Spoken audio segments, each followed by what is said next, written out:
Hello student, स्वागत है आप सभी का एक बार फिर से हमारे इस यूट्यूब चैनल में। आज हम बात करने वाले हैं उन सभी स्टूडेंट्स के लिए जो क्लास 9th के स्टूडेंट्स हैं और उन्होंने इंग्लिश का पेपर दिया है।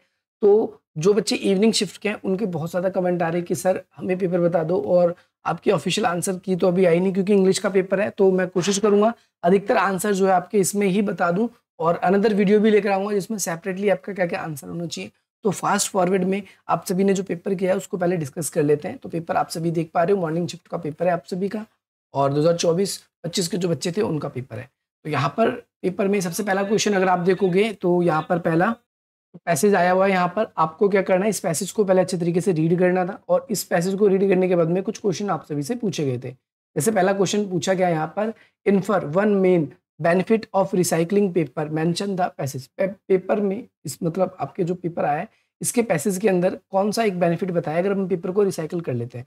तो हम बी ऑप्शन इसका बिल्कुल ठीक करेंगे कि हम रिड्यूस कर सकते हैं नंबर ऑफ ट्रीज को कट से, क्योंकि भाई आपको पता है पेपर कैसे बनते हैं, आपको पेड़ों को कट के ही बनते हैं। तो पहला आप सभी को ध्यान रखना है। दूसरा क्वेश्चन आप सभी से पूछा गया था, आपको बताना है कि आपका स्टेटमेंट जो लिखा हुआ है ये बिल्कुल ठीक है या गलत है, यानी ट्रू है या फॉल्स है। अगर ट्रू है तो ट्रू, फॉल्स है तो फॉल्स। यहाँ पर आप देखोगे using recycled paper increase land waste, तो बिल्कुल भी नहीं। देखो लैंड वेस्ट कब बढ़ेगा, जब हम पेपर को रिसाइकल करेंगे ही नहीं। तो यहाँ पर रिसाइकल पेपर कभी भी इसको नहीं करता, तो ये फॉल्स स्टेटमेंट है, आप ये कह सकते हो। नेक्स्ट क्वेश्चन आप सभी के लिए ये था कि भाई आपने जो कुछ भी इसमें रीडिंग करी, इस पैसेज को पढ़ा, इसके बाद में आपको एक कॉन्सेप्ट दिया गया है, टर्निंग ट्रैश इनटू वेल्थ। यानी आपको इसमें बताना है कि कैसे कि जो ट्रैश है आपका वो कैसे आपका वेल्थ बन सकता है। यानी पेपर को जैसे हम रिसाइकिल करते हैं, और ऐसी चीजें केवल पेपर को ही नहीं, जो जो चीजें इसके अंदर बताई गई है आपको वो सारी बतानी थी कि हम एक वेस्ट था हमारे लिए और उसको एक अच्छे तरीके से कैसे यूज कर सकते हैं। लगभग 40 शब्दों में आपको ये बताना था। अगले क्वेश्चन में आप सभी से पूछा गया था कि सेकंड पैरा में कौन सा मीनिंग सेम मीनिंग है बर्निंग वेस्ट का। बर्निंग वेस्ट का सेम मीनिंग कौन सा है, यहाँ पर आपको सेकंड पैराग्राफ में आपको बताना था। तो सेकंड पैराग्राफ आपका यह है जिसमें ये मीनिंग आप सभी का हो जाएगा। तो सेम मीनिंग ये होने वाला है आपका। नेक्स्ट हम बात करते हैं, आपको यहाँ पर कंप्लीट करना है सेंटेंस को अप्रोप्रिएटली। तो इसका क्या आंसर होगा, या आपने क्या किया है कमेंट करके बताइए, बाकी मैं इसको रात वाली वीडियो में बताऊंगा कि इसका क्या आंसर होने वाला है। अगला क्वेश्चन आपसे इसमें पूछा गया कि भाई अपोजिट बताना है आपको ईच अदर, यानी कौन से दो वर्ड है, जैसे ये यूज में ये अपोजिट वर्ड है इसमें दिए गए, तो आपको दो अपोजिट बताने हैं। कौन से अपोजिट हो सकते हैं, ए से लेकर ई तक। बच्चों ने क्या सोचा, ए और ई में ही अपोजिट है, तो ए तो बिल्कुल ठीक है। किसी चीज को मिनिमाइज करते हैं तो कम करते हैं, और इंक्रीज करते हैं तो बढ़ाते हैं, तो ये तो ठीक है। पहला ऑप्शन, दो पहचानने थे हमको, पहला पहचान लिया हमने। दूसरा आपका रिमूवल और आपका रिसाइकलिंग, तो रिमूवल और रिसाइकलिंग हो नहीं सकता, ये भी नहीं हो सकता। तो आपका डिस्कार्ड और अडोप्टिंग होगा। डिस्कार्ड किसी चीज को हम छोड़ देते हैं, अडोप्ट करने का मतलब किसी चीज को हम स्वीकार कर लेते हैं। तो ये दो आप इसके अंदर इजीली लिख सकते थे। अगले क्वेश्चन में आपसे पूछा गया, what is the impact of increasing global population और natural resources on natural resources. आपकी जो विश्व की जो आपकी जनसंख्या है वो बढ़ रही है, उसकी वजह से संसाधनों पर क्या प्रभाव पड़ रहा है, प्राकृतिक संसाधनों पर। तो इसमें क्या लिखा हुआ है आपको देखना है कि the burden on natural resources decrease हो रहा है, तो बिल्कुल गलत बात है, इंक्रीज हो रहा है। हम कहेंगे the ability of natural resources increasing, ये तो जो एबिलिटी और नेचुरल रिसोर्सेज की वो भी डिक्रीज हो रही है। अगला, there is an increasing burden on natural resources, तो हम ये कह सकते हैं। और अगला ऑप्शन भी देख सकते हैं, there is an increasing in production of paper, paper का प्रोडक्शन भी क्या हो रहा है, बढ़ रहा है।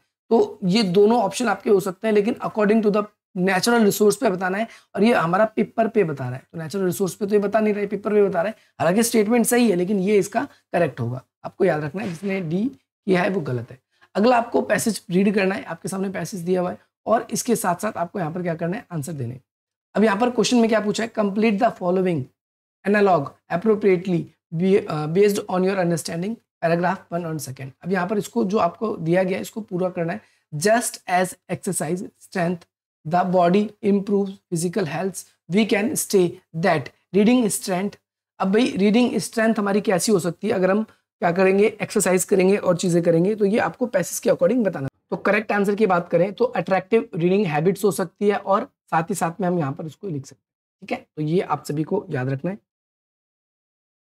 नेक्स्ट आपसे पूछा गया है कि यहाँ पर आपको फिलिंग द ब्लैंक्स है, जो कि पैराग्राफ 2 को देखकर आपको पढ़ना है। The statement of that reading, यानी जो आपने रीड किया है, प्रमोट्स आपका critical thinking, creative, is a और एन, और आपको ए और एन कैसे बताना है। फैक्ट या ओपिनियन। आपको पता है फैक्ट अगर आपने लिखा है तो फैक्ट अगर है तो इसका ए आएगा, अगर ओपिनियन है तो आपका एन आएगा, because it is an dash आपका सब्जेक्टिव जजमेंट है या फिर आपका ऑब्जेक्टिव डिटेल्स है। अब ये पैसेज को देखते हैं। यहाँ पर पैसेज के अंदर डायरेक्टली तो कोई बात इसमें कही नहीं गई है, यहाँ पर फिक्शन की बेसिकली बात हो रही है, तो यहाँ पर फैक्ट हम कह सकते हैं, तो यहाँ पर ए आ जाएगा, और आपका सब्जेक्टिव जजमेंट है तो इसकी वजह से आपका ए आ जाएगा इसमें भी। अगला, फिक्शन स्पेशली जो enhance students understanding divides cultural and the expenses justify the statement. आपको ये लाइन है, इसके बारे में बताना है पूरे के पूरे पैसेज में से पढ़ने के बाद में। अगला क्वेश्चन आपसे पूछा गया है, in the text elementary school case study how much did the reading score increase for students read for 200 minutes truly in a year. अब यहाँ पर आपको बेसिकली बताना है इसमें कितने परसेंट बढ़ा है, तो परसेंटेज आपका दिया हुआ है तो आप परसेंटेज को अच्छी तरीके से पढ़ के इसका आंसर कर सकते थे, कोई दिक्कत नहीं है, क्योंकि 12 ऊपर नीचे करना पड़ रहा है तो मैं यहाँ पर 12 ऊपर नीचे नहीं कर रहा हूँ। जो क्वेश्चन रह जाएंगे वो रात वाली वीडियो में आप लोगों को करवा दूंगा, बाकी यहाँ पर कोशिश मेरी रहेगी, क्योंकि अगर मैं आपको पता है 3 घंटे आधे 1 घंटे और लग जाएंगे इसके अंदर अच्छी तरीके से अगर आपको एनालाइज करके बताया जाएगा। जनरली आप अपना आंसर चेक कर लीजिए। अभी यहाँ पर पूछ रहा है डिस्कस हाउ, जो आपका फोस्टरिंग अ कल्चर रीडिंग, इसको भी आपको 400 शब्दों में क्या करना है, एबिलिटी स्टूडेंट की एबिलिटी के अकॉर्डिंग इसको लिखना है। According to the passage how does the reading promotes आपका क्रिटिकल थिंकिंग। क्रिटिकल थिंकिंग जो है रीडिंग करने से कितना ज़्यादा इंप्रूव होती है, तो यहाँ पर कहता है बाय प्रोवाइडिंग आपका एंटरटेनमेंट, ये तो बिल्कुल गलत है answer. By exposing students to drives culture and expensive, by an increasing आपका मेमोराइजेशन, इंक्रीजिंग वैकेबलरी, ये इसका राइट आंसर हो जाएगा। हम ज़्यादा रीडिंग करेंगे तो हमारे पास में वैकेबलरी अच्छी हो जाएगी, और साथ ही साथ में हम अच्छे तरीके से हमारा जो कम्युनिकेशन स्टाइल होगा वो अच्छा हो जाएगा। हम बहुत सारे थॉट्स जो होते हैं उससे हम क्या हो पाएंगे, हम हमारे सामने आएंगे, तो हम क्या कर सकते हैं। तो अगला आपको क्या करना है, एक वर्ड फाइंड करना है जिसका मीनिंग होता है the act of understanding sharing feelings of another, यानी हम कोई ऐसी प्रतिक्रिया तो इसमें कम्युनिकेशन हम कह सकते हैं, ये इसका राइट आंसर हो जाएगा। अगला, one major take way from the survey mention in the passage indicating reading can lead improvements in. अब हाँ भाई, हमारा रीडिंग क्या इम्प्रूव कर सकता है, तो सोशल इंटरेक्शन जो है हमारा रीडिंग बिल्कुल इम्प्रूव कर सकता है, याद रखना है।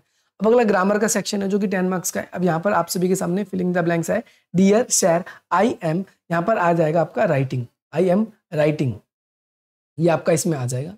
इसके बाद में अगला आप लोगों को दिया गया है, read the giving sentence identified the error find करना है और इसका करेक्शन करना है। क्या है, the environment give out an exhaustive range of products and the services. तो यहाँ पर इसका आंसर आपको देखना है। तो यहाँ पर मेरे को तो ये लग रहा है कि भाई यहाँ पर गिव आना चाहिए एरर में, और यहाँ पर गिव की जगह क्या आना चाहिए, आपका गिव्स आना चाहिए, तो ये इसका राइट आंसर हो जाएगा। अगला यहाँ पर कह रहा है कि आपको क्या करना है, इसको Maya and mother conversation about the having pizza, report Maya's question Maya के क्वेश्चन को आपको रिपोर्ट करना है। अब यहाँ पर can I go out with my friends today, I have some pizza and ice cream. तो यहाँ पर आपको क्या करना है, कन्वर्सेशन हो रही है उनके बीच में, और आपको क्या करना है, about having a pizza, report Maya's question का, माया के क्वेश्चन को आपको देखना है, तो रिपोर्ट करके लिखना है। इसको बाद में हम डिस्कस करेंगे। अगला कहता है कि read the dialogue between shopkeeper and customer और शॉपकीपर के बीच में कुछ डायलॉग हुए, तो आपको इस तरीके से लिखना है, इस वाले तरीके से, इस वाले फॉर्म में। तो यहाँ पर हम क्या कहेंगे, डायलॉग है, यहाँ पर आपको फिल करना है। देखो यहाँ पर लिखा क्या कह रहा है, शॉपकीपर कहता है what do you want to buy, तुम क्या खरीदना चाहते हो, और कस्टमर कहता है I want to buy an office bag. यहाँ पर सिलेक्ट द, आपको करना dialogue. The shopkeeper ask to the customer, क्या पूछा उसने, what do you want to buy, what do you want to buy, ये लिख दिया हमने। तो यहाँ पर कस्टमर कैसे आता है, I want to buy a office bag, इस तरीके से। यहाँ पर ये कह सकते हो, आपका ये आंसर आ जाएगा।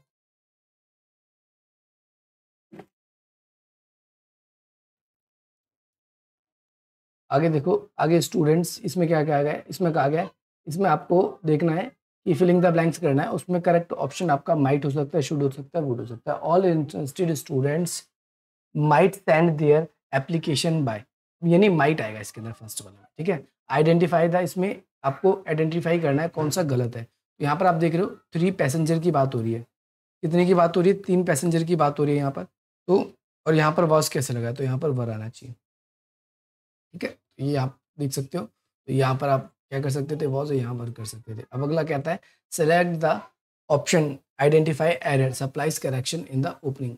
अब यहाँ पर देखो बता रखा है, अरे एरर बताना है, यहाँ पर आपको एरर पहचानना है। पहला एरर क्या है, एन एयर इंडिया बोइंग, यहाँ पर नाम है, ये फ्लाइट का नाम है, made an emergency landing in Mumbai airport. अब यहाँ पर क्या है कि नेम है, स्पेसिफिक की बात हो रही है। तो यहाँ पर एरर क्या है आपका, पहला एरर क्या है इसमें, एरर जो है वो क्या है आपका ए। दूसरा एरर आपका क्या है, मेड, मेड की जगह क्या आना चाहिए, मेक। ऑप्शन देख लेते हैं एक बार, इसके ऑप्शन क्या क्या दिए हुए हैं। और लैंड की जगह आपका लैंडिंग, तो आपको ठीक कर देना है, लैंड्स आ जाएगा यहाँ पर, इनकी जगह एट आ जाएगा। अब अगला एक स्लोगन है, वो कंप्लीट करना है आपको। Dash women is not just the right thing to do.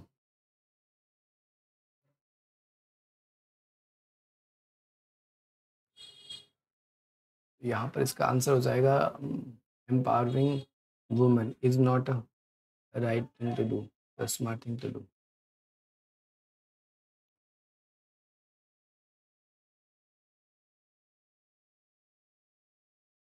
अब इसका जो है